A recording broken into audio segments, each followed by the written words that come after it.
Bienvenido de nuevo a nuestro canal. Hoy comenzaremos nuestra aventura de aprendizaje con una bonita frase de Santiago Ramón y Cajal. Es preciso sacudir enérgicamente el bosque de las neuronas cerebrales adormecidas, es menester hacerlas vibrar con la emoción de lo nuevo e infundirles nobles y elevadas inquietudes. Precisamente el camino a través del bosque neuronal lo abrió Cajal, gracias a su genialidad, su perseverancia y su meticulosidad en la interpretación de las imágenes microscópicas. Usando el método de tinción con cromato de plata, inventado en 1873 por Camillo Golgi, llamado reacción enera, reacción negra, Cajal se dio cuenta de que las neuronas eran unidades discretas. Eran contiguas pero no continuas. No formaban una malla continua de tejido sin separaciones, como planteaba Golgi en su teoría reticular. Se trataba de células en estrecha proximidad, pero separadas. Cajal incluso intuyó la existencia de las sinapsis a las que poéticamente llamó besos protoplasmáticos.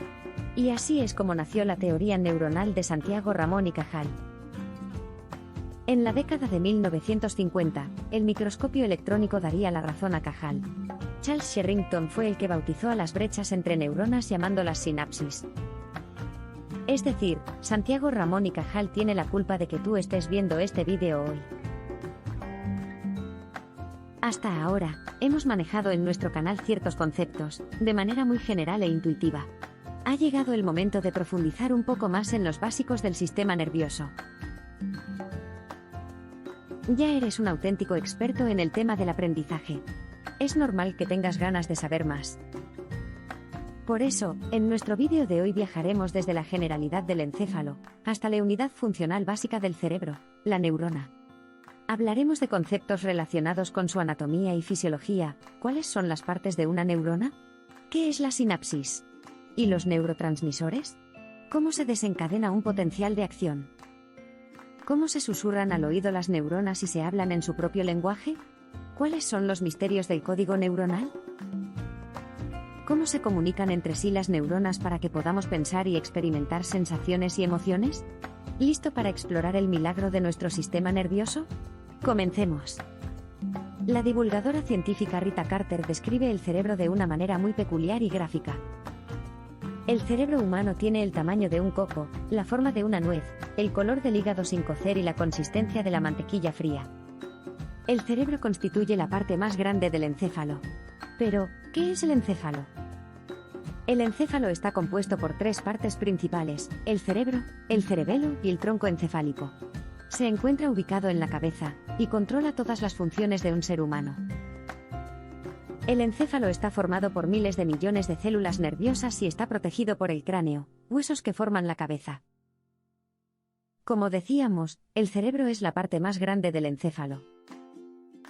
Controla el pensamiento, el aprendizaje, la resolución de problemas, las emociones, la memoria, el habla, la lectura, la escritura y los movimientos voluntarios. El cerebelo controla la motricidad fina, el equilibrio y la postura. El tronco encefálico controla la respiración y la frecuencia cardíaca, así como los nervios y músculos que se usan para ver, oír, caminar, hablar y comer. El tronco encefálico conecta el encéfalo con la médula espinal. Finalmente, el encéfalo y la médula espinal forman el sistema nervioso central. Pero, volvamos al nivel del cerebro. ¿De qué está constituido ese coco con forma de nuez del que hablaba Rita Carter? Agárrate al asiento porque las cifras son astronómicas: 100.000 millones de neuronas, enlazadas entre sí, formando 1.000 millones de conexiones por cada milímetro cúbico de corteza cerebral. Cada neurona se conecta con una media de otras 1.000, formando millones de circuitos lineales, que a su vez se entrecruzan en redes complejas de número desconocido. Y por ser tan cariñosa y relacionarse tan bien, es por lo que el neurocientífico Sebastian Sen llama a la neurona célula poliamorosa. Un buen nombre para referirse a una célula que extiende sus ramificaciones para abrazar a miles de neuronas colegas, ¿no te parece? Hablando de ramificaciones, ¿cuáles son las partes de una neurona? Esas ramificaciones pueden ser de dos tipos. Las dendritas son ramificaciones más cortas y gruesas. Coronan el cuerpo de la neurona y actúan como receptoras del impulso nervioso.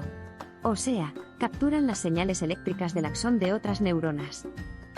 La otra prolongación que propaga la señal eléctrica desde el cuerpo celular es el axón. Es largo y delgado y puede extenderse hasta otras regiones para transmitir el impulso. A menudo está recubierto por una vaina de mielina, que aísla la carga eléctrica y acelera la transmisión del impulso nervioso. Cuando un impulso nervioso viaja de una neurona a otra, lo hace gracias a la conexión que se establece entre el axón de la neurona que transmite la señal y la dendrita de la neurona que la recibe. Sin embargo, esta no es una conexión directa porque entre los extremos de una y otra célula se abre un diminuto espacio vacío llamado sinapsis. Igual que en un cable de la luz, la electricidad no puede transmitirse si hay un corte en el circuito. ¿Cómo salvar esa hendidura o brecha sináptica? El botón sináptico, situado en el extremo del axón, libera sus vesículas sinápticas que contienen las sustancias químicas que conocemos como neurotransmisores. Entonces, atraviesan el espacio sináptico hasta unirse a los receptores situados en el extremo de la dendrita o espina dendrítica. Esa unión activará a la neurona receptora que seguirá la transmisión. La aparición del potencial de acción en la neurona que recibe la señal se produce gracias a unas proteínas, denominadas canales iónicos, que se activan cuando el neurotransmisor se une al receptor. Incrustadas en la membrana celular, esas proteínas actúan como tubos que se abren y cierran, para dejar pasar un tipo determinado de átomo con carga eléctrica, por ejemplo, sodio, potasio o calcio. Gracias al funcionamiento de estos canales se produce tanto la despolarización como la repolarización de la membrana. ¿Te suena todo, a que sí?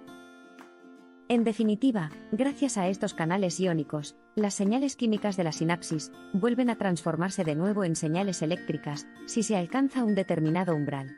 Milagroso, ¿verdad? Cada neurona solo puede transmitir un potencial de acción en un momento determinado. Sin embargo, puede recibir distintas señales de entrada a través de sus múltiples sinapsis dendríticas. Entonces procederá a computarlas o integrarlas para dar lugar a una única respuesta, que será la que se transmita por el axón. Y así, el impulso viaja de una neurona a otra, y a otra y a otra. Y estas se conectan para formar redes neuronales. El impulso recorrerá los axones a una velocidad de más de 100 metros por segundo. Impresionante. Pero, ¿y ahora qué? ¿Cómo interpretar esas señales nerviosas que viajan por nuestras neuronas? O, como decíamos al inicio, ¿cuál es el código neuronal? El cerebro codifica y descodifica ese idioma basado en señales eléctricas de forma constante, para que nosotros podamos llevar a cabo cada una de nuestras actividades. Lo traduce, dando lugar a pensamientos, recuerdos, sensaciones y sentimientos. Cada potencial de acción representa una computación, una combinación de señales recibidas cuyo resultado es binario, o hay potencial de acción, 1, o no lo hay, 0. Y por otro lado, en presencia de ese potencial de acción, hay otras variables que permiten al cerebro codificar informaciones diferentes. Factores como el momento de la descarga eléctrica, su frecuencia o su patrón, o si son ráfagas o impulsos individuales, darán lugar a diferentes traducciones. Diferentes traducciones significa que experimentaremos diferentes pensamientos, sentimientos, recuerdos, sensaciones. Se está trabajando en descifrar este código neuronal para traducirlo a un código binario, es decir, el expresado computacionalmente en unos y ceros. Esto abriría la puerta al desarrollo de dispositivos neurales avanzados, capaces de comunicarse directamente con nuestro cerebro. ¿Has oído hablar de las interfaces cerebro-ordenador? BCI por sus siglas en inglés. Con ellas se conseguiría abrir una vía de comunicación entre el cerebro y un dispositivo externo, desde una prótesis, hasta un brazo robótico o una computadora. ¿Te imaginas un futuro en el que con un casco dotado de electrodos pudieras manejar un poderoso exoesqueleto? Esta conexión podría establecerse también a través de implantes cerebrales capaces de leer las señales eléctricas de determinados grupos de neuronas. ¿Qué nos deparará el futuro? ¿Qué límites deberíamos establecer? ¿Es prudente utilizar todos estos conocimientos de la neurociencia para alimentar a la bestia de la inteligencia artificial? ¿Está preparado el ser humano para conectar su cerebro a las máquinas y trascender los límites de su propia naturaleza? ¿Podemos confiar en la buena intención de aquellos que manejen esta tecnología? ¿Podrían utilizar estos avances para controlar nuestros comportamientos? ¿Será este el inicio de una era maravillosa? ¿O el final de la libertad del ser humano? ¿Querrán robarnos el control de las mariposas de nuestra alma? Así, llegó a denominar Cajal a nuestras neuronitas. ¿Qué opinas tú? Mójate en los comentarios y participa de este interesante debate. Ha llegado el momento de despedirse. Espero que, a partir de ahora, cada vez que tengas una idea brillante o contemples una habilidad sobresaliente, recuerdes que todo comenzó en la minuciosa danza y en el cariñoso abrazo de una serie de neuronas en tu cerebro. Puedes ampliar la información sobre los temas tratados consultando nuestros libros Aprende a Aprender, Aprendizaje basado en neurociencia, y Aprende a Aprender. Este libro lo escribes tú. Recuerda darle like, compartir, suscribirte y activar las notificaciones para no perderte el vídeo de la semana que viene. Gracias por estar ahí. Hasta pronto.